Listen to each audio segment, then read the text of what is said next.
Everyone, welcome back to our online tutorial on data structures.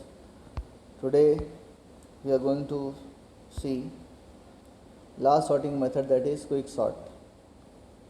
Earlier we have covered bubble sort, selection sort, insertion sort and radix sort, which is also called bucket sort, and the last one is quick sort.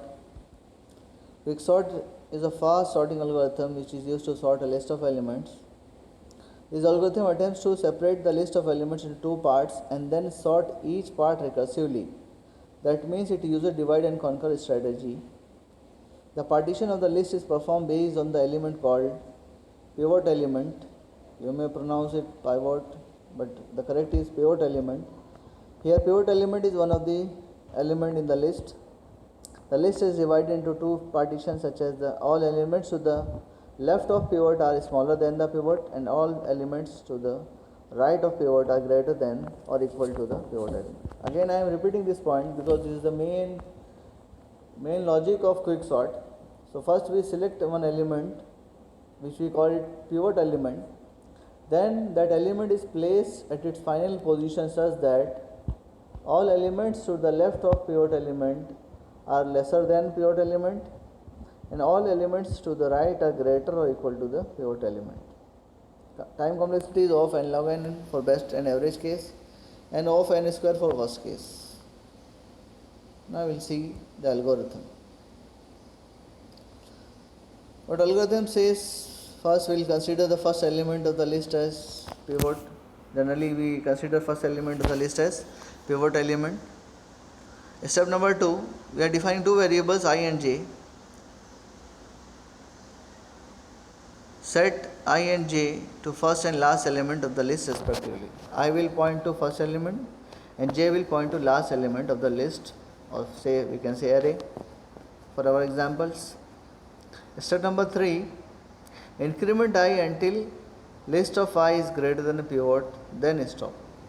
Now what this means? This step says I will keep on moving until it finds an element greater than pivot element. Similarly, j will keep on moving towards left to find an element lesser than pivot element. So I will move towards right and j will move towards left. Task of I is to find greater element and the task of j is to find smaller element.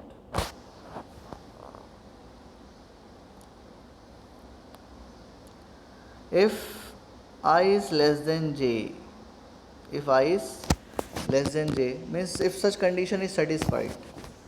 If such condition is satisfied, that is I has found largest element and j has found smallest element, then in that case I will check value of I and j. If I is less than j means both I and j are not crossing each other. In that case value of I will be exchanged with value of j. These things will be clear in the numerical which we will see later.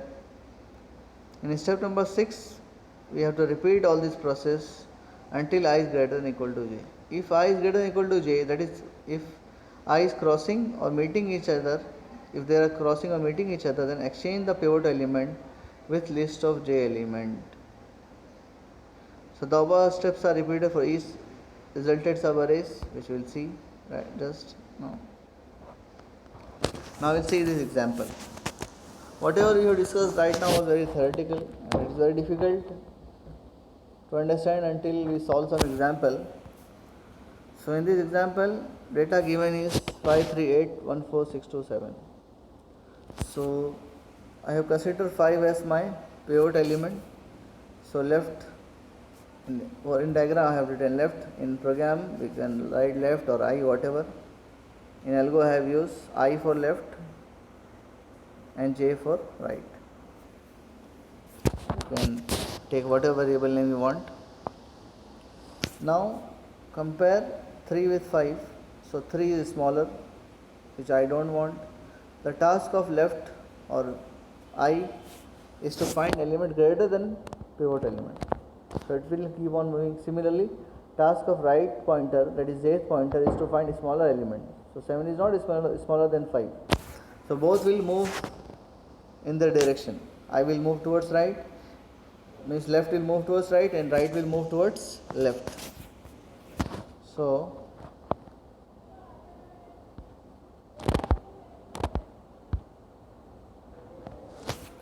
left will stop at 8 because 8 is greater than 5, and right will stop at 2 because 2 is less than 5. This condition is satisfied, so they will be exchanged. 8 and 2 will be exchanged. So 2 is coming, 2 is both are exchanged. So both of them will be exchanged. So 2 is coming here and 8 is coming here. Just you can see in the diagram. So both are exchanged. Again they will move ahead and travel. So left will stop at 6 because task of left is to find larger element than pivot, and task of right is to find a smaller element than pivot. And right will stop at 4.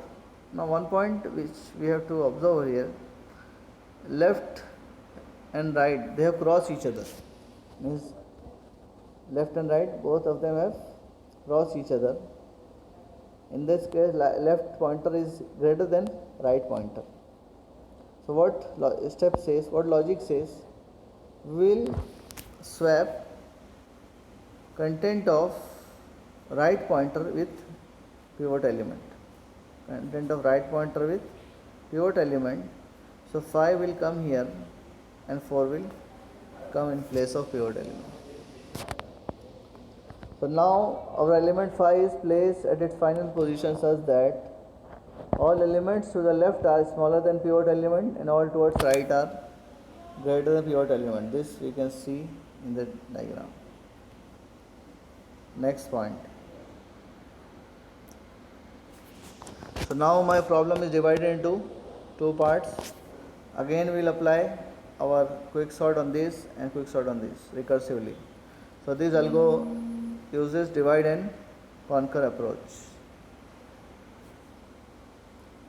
So again applying all these methods, 4 will come here, which we see 5 was already at final position, 4 was there, next 6, so 6 will come here, so 4, 5, 6. Again we will apply quick sort on 1, 3, 2.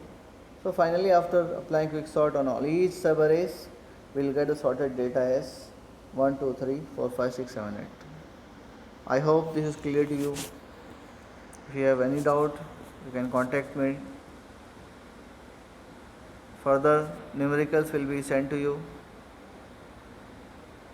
If you have any doubt, even you can write email to me. Thank you very much. Wish you all the best.